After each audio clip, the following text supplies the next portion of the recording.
Hello all, how are you? Hope you all are fine. So I welcome you all Om Shanti English Medium school students and all the students who are watching this video. So as you all know, I have continued the chapter that is sources of energy. So this is the continue video for the same chapter. Okay, so today we will discuss about conventional sources of energy. That is the second topic of this chapter. And in this we will also discuss about fossil fuel, its existence, its disadvantages. Then we'll discuss about thermal power plants, its operation and its disadvantage, and we'll discuss hydropower plants as well as windmills, and we'll also discuss their disadvantage and its future availability and uses. So let's begin today's video. So students, here as you can see, I have mentioned pie chart that is given in your textbook as figure 14.1. You can see that mostly coal occupies the whole space in a pie chart. Approximately 58% area is occupied by coal. Okay, and then comes wind energy, and then comes petroleum and natural gas, and at last hydropower and nuclear power station. If you want to see the detailed diagram, then here it is. Here you can see that 58% of the area in a pie chart is occupied by coal, 26% is occupied by petroleum, only 20% of area is occupied by biomass and its waste generating energy, 6% is occupied by natural gas, and rest 1 and 1% is occupied by nuclear, hydroelectricity and other renewable resources. So students, the question arises is why the demand of energy is increasing day by day. So there are three main points, and its answer is increasing population. ठीक है, जनसंख्या बढ़ रही है, increasing industrialization. As you all know, nowadays urbanization is developing, same way industrialization is also progressive. And at last, development of technology for use of energy resource. Students, as the fuel use is increasing, the technology and machineries for the same fuel will also increase. उसका मतलब ये है जो भी conventional fuels होते हैं या फिर जो भी फ्यूल का यूज़ ज़्यादा है उसकी ही मशीनरी, टूल्स और व्हीकल्स और वो सब ज़्यादा बनते हैं. ठीक है students, so development of technology के कारण भी यूज़ है वो एनर्जी का बढ़ने लगा है. जैसे पहले कम इलेक्ट्रिकल अप्लायंस आते थे जो हम यूज़ करते थे. Nowadays wide variety of electrical appliance are available for our use. Okay, so this is the reason. Now let's move further. So what will be the problem if we use fossil fuel in this haphazard way? See students, fossil fuel is occupying a very good space in this pie chart. Means approximately 80% of the area is occupied by fossil fuel. See students, the main problem is it takes millions of years to form, but it takes no time to use, as you all know. And day by day the demand is increasing. Right, so this is the main problem. So what will be the effects if this problem is not solved? Then what will be the effects? First, it will be exhausted. Okay students, धीरे धीरे ये ख़त्म होता जाएगा, क्योंकि ये तो millions of years ago जब प्लांट्स और एनिमल डिकम्पोज हुए थे उसके ऊपर टेम्परेचर प्रेशर आया तब ये फॉर्म हुआ. ये सब कुछ हम नियर बाय फ्यूचर में तो एक्सपेक्ट नहीं कर सकते हैं कि कुछ होने वाला है. ठीक है. Second, pollution and air quality index will also increase. Air pollution बढ़ेगा, एयर क्वालिटी है वो बिगड़ जाएगी. एज यू ऑल नो 100 के ऊपर एयर क्वालिटी जाती है तो वो हमारे रेस्पिरेटरी सिस्टम के लिए डैमेज हो सकती है. आगे, it will disturb ecological cycles like oxygen cycle, nitrogen cycle, ठीक है, carbon cycle, as you have studied in 9th standard. Last, combustion of such fuel may generate oxides of carbon, nitrogen and sulfur, and when these oxides students mixes with rain, it will make acid and will come to the earth in the form of acid rain that can damage our fields, that can create water pollution, that may damage our monuments, as you have also studied in SS subject. Okay students, so for example, if carbon dioxide is released due to incomplete combustion of fossil fuel and if it mixes with water, then it will change the compound into carbonic acid and it will shower in the form of rain. Okay students, so now proceeding further, So how can we make the use of fossil fuel more efficient? That's the question. So we can control the combustion process, as well as we can reduce the release of harmful gases during the combustion, and the ashes amount can also be reduced in order to make fossil fuel more efficient. More efficient का मतलब क्या students, हमें कम quantity की fossil fuel का use करके ज़्यादा energy उसमें से गेन करनी है, उसको ज़्यादा एफिशिएंट बोल सकते हैं। तो उसमें उसके लिए हमें स्मोक रिलीज़ कम करना है, एशेज़ रेसिड्यू कम करना है, हार्मफुल गैसेस को कम रिलीज़ करना है। जैसे अभी गवर्नमेंट ने बोला है सभी व्हीकल से उसके इंजन को BS4 से BS6 में शिफ्ट करना है, तो उसके लिए सभी कंपनीज़ को फिल्टर्स लगाने पड़ेंगे जहाँ से स्मोक निकल रहा है, और भी कई सारे चेंजेस करने पड़ेंगे।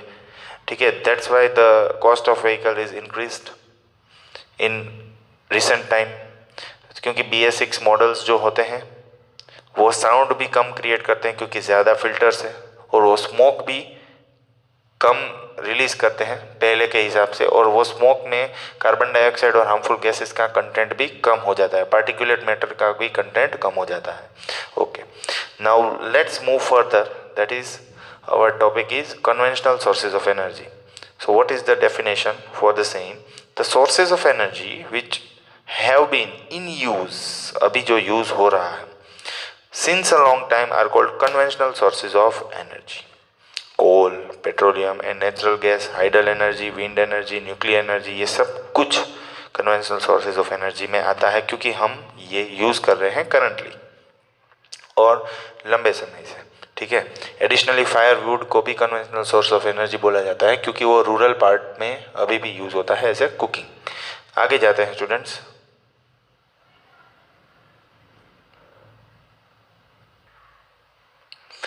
स्टूडेंट्स, सबसे पहले जो कन्वेंशनल सोर्स ऑफ एनर्जी में टॉपिक है वो है थर्मल पावर प्लांट, क्योंकि कन्वेंशनल सोर्स में सबसे पहले हमें जो इलेक्ट्रिसिटी सबसे ज़्यादा मिलती है वो यही पावर प्लांट से मिलती है, जो कोल बेस या पेट्रोलियम बेस से चलता है। मतलब उसमें जो फ्यूल यूज़ होता है वो कोल या पेट्रोलियम बेस फ्यूल होते हैं।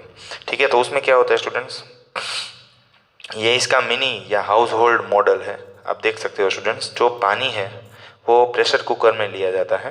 ठीक है, प्रेशर कुकर में पानी लिया है, और जैसे ही आप इसको गर्म करेंगे तो आपको मालूम होगा प्रेशर कुकर में ऊपर से स्टीम निकलेगा।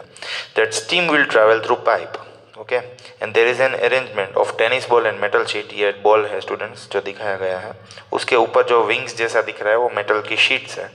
जैसे ही ये स्टीम इसके ऊपर आएगी तो प्रेशर के कारण ये रोटेट होना स्टार्ट हो जाएगा। जैसे ये रोटेट होगा स्टूडेंट्स, तो इसमें कौन सी एनर्जी जनरेट होगी? काइनेटिक एनर्जी जनरेट होगी। ठीक है, काइनेटिक एनर्जी को इलेक्ट्रिकल एनर्जी में कन्वर्ट करेगा कौन? Dynamo. So dynamo will convert kinetic energy to electrical energy, because the main role of dynamo is to convert mechanical energy to electrical energy, and kinetic energy is a part of mechanical energy, as you have already studied in universal law of gravitation that was coming in class 9. And at last this bulb will glow as the electricity is generated over here. Okay students, so this is the basic operation of thermal power plants. Okay, so यही लिखा हुआ है description में भी, ये turbine बोला गया है, और इसको इंडस्ट्रियल पर्पस में कैसे डिस्ट्रीब्यूट किया है वो भी मैं आपको सिखाने वाला हूँ।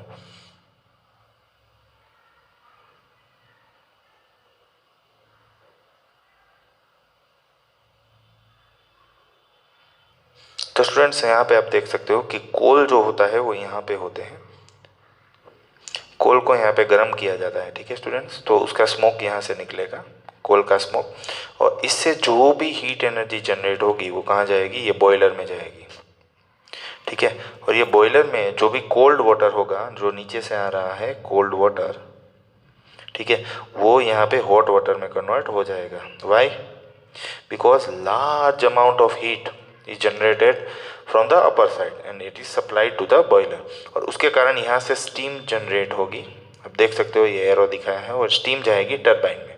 टरबाइन है वो रोटेट होगा, रोटेट होने के कारण इसमें अंदर डायनामो होने से इलेक्ट्रिसिटी जनरेट होगा। इलेक्ट्रिसिटी यहाँ पे स्टोर होगा एंड डिस्ट्रीब्यूट होगा। ठीक है, और ये है डिस्ट्रीब्यूशन टावर। ठीक है, चलो ऊपर का पूरा स्टेज आपको समझ में आ गया होगा कि ऊपर से हीट आई, पानी गर्म हुआ तो उससे स्टीम जनरेट हुई। स्टीम है वो टरबाइन के ऊपर गई, टरबाइन रोटेट हुआ। टरबाइन जैसे ही रोटेट हुआ स्टूडेंट्स, तो उसके आगे डायनामो फिट होता है तो डायनामो है वो इलेक्ट्रिसिटी को स्टोर करके उसको डिस्ट्रीब्यूट करेगा। ठीक है, अब स्टूडेंट्स इसका जो भी गर्म पानी है वो नीचे फिर से जाएगा। ठीक है, वहाँ से जाकर स्टूडेंट्स वो डायरेक्टली कूलिंग टावर में पहुँच जाएगा। कूलिंग टावर में हाइट में से जैसे ही वाटर नीचे यहाँ पे ड्रॉप होंगे तो जो स्टीम है इसकी, जो गर्म पानी की स्टीम है वो ऊपर चली जाएगी because of the density properties, और जो भी पानी ठंडा होगा वो पंप से वापस यहाँ पे नीचे जो टैंक होती है वहाँ पे लिया जाता है और यहाँ से वाटर पंप से पानी को प्रेशराइज करके ऊपर पहुँचाया जाता है बॉयलर तक। ठीक है, तो ऐसे इंडस्ट्री में थर्मल पावर प्लांट ऑपरेट होते हैं। अब हम आगे जाएंगे कि थर्मल पावर प्लांट को हमने ज़्यादा यूज़ किया तो उसके क्या डिसएडवांटेज हो सकते हैं जो हमें फ्यूचर में फेस करने पड़ेंगे। तो फॉसिल फ्यूल आप सबको मालूम होगा ये non renewable sources of energy है, तो हमें उसको सेव करना बहुत ही ज़रूरी हो गया। क्यों इसको नॉन रिन्यूएबल बोला जाता है? Because it takes time to form, as you all know it takes millions of year to form, right? So they cannot be regenerated in foreseeable future, मतलब नियर बाई फ्यूचर में आप उसको regenerate नहीं कर सकते हो। So we have to explore for the alternate resource. Second point, burning of fossil fuel में create air pollution. ठीक है स्टूडेंट्स, अगर फॉसिल फ्यूल को आपने जलाया तो वो एयर पॉल्यूशन भी क्रिएट कर सकता है, और एयर पॉल्यूशन से आप सबको मालूम है ऑक्साइड्स क्रिएट होंगे, और ऑक्साइड्स जो है वो वाटर के साथ मिल जाएंगे तो वो एसिड रेन के फॉर्म में अर्थ में आएंगे जो वाटर और सोइल रिसोर्स को अफेक्ट कर सकते हैं। ओके, जो भी CO2 गैस निकलता है बर्निंग होने के बाद फॉसिल फ्यूल के, उससे ग्रीन हाउस इफेक्ट होती है, और अगर ग्रीन हाउस इफेक्ट एक हद से बाहर हो गई then it will create global warming. Global warming का मतलब अर्थ का जो एवरेज टेम्परेचर है उसको बढ़ाना। ठीक है, जो 0.6 डिग्री सेल्सियस 100 ईयर्स में बढ़ता है वो और भी ज़्यादा तेज़ी से बढ़ेगा। ठीक है, ग्लोबल वार्मिंग की वजह से।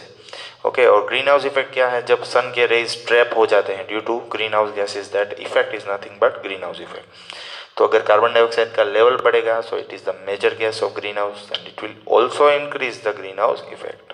Okay, burning of fossil fuel also contribute to ash. जैसे वुड को आप बर्न करते हो तो उसके पीछे ऐश मिलती है आपको, तो फॉसिल फ्यूल को जलाने से भी आपको ज़्यादा ऐश मिलेगी। उसके कारण एयर क्वालिटी इंडेक्स वो बिगड़ जाएगा जो हमारे हेल्थ के लिए और एनवायरनमेंट दोनों के लिए हार्मफुल है। Okay, now moving to the second topic that is hydro power plant. Okay, hydro का मतलब क्या है स्टूडेंट्स? पानी। ठीक है, पानी से जब इलेक्ट्रिसिटी जनरेट होता है तो उसको हम बोलते हैं hydro power plants. Okay, now you can see in the figure that a dam like construction is there from which the water is supplied from this part. From the left hand side the water is stored, okay, on the back side of the dam. This water is controlled by sluice gate. Sluice gate आप देख सकते हो students, पानी को control किया जाता है sluice gate से। तो sluice gate को जब ओपन करते हैं, ओपन कैसे होता है उसको थोड़ा नीचे शिफ्ट कर देते हैं। When these sluice gate are open, the water runs from the reservoir to the turbine, and as a result the turbine will rotate.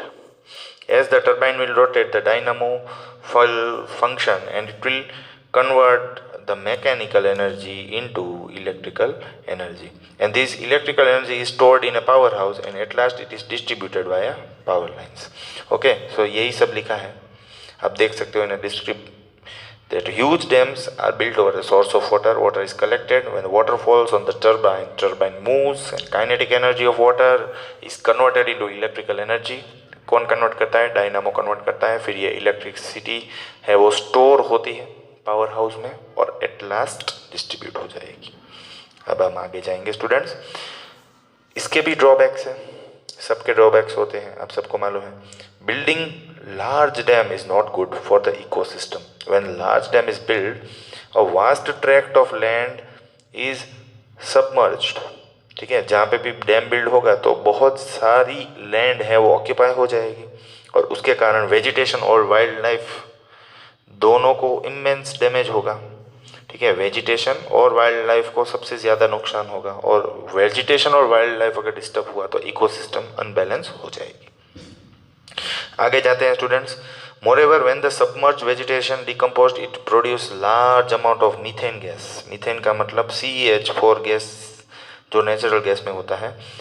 It is also an potential greenhouse gas. Students 50% carbon dioxide है.